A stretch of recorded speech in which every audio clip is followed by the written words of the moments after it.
चूनिया के करीब गेलन हाथाड़ में गवर्नमेंट हाई सेकेंडरी स्कूल में जश्न आज़ादी के सिलसिला में एक पुरवकार तकरीब का अहतमाम किया गया।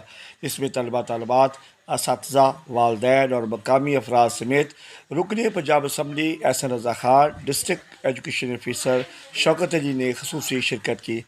आज आज़ादी का जो दिन मना रहे हैं और ये एक गैर मामूली हमारी एक जो आज़ादी थी और इसमें बहुत कुर्बानियाँ दी गई हमारे आबाओ अजदाद ने।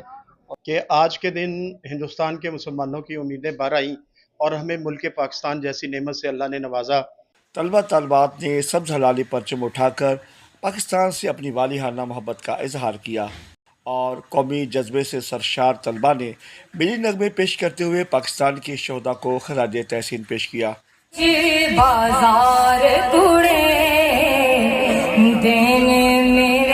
तकरीब के अख्ताम पर शिरकत करते हुए इस अज़म का इजहार किया कि वतन अजीज़ की तरक्की के साथ साथ सरसब्ज़ व शादाब पाकिस्तान के लिए भी अपना किरदार जारी रखेंगे।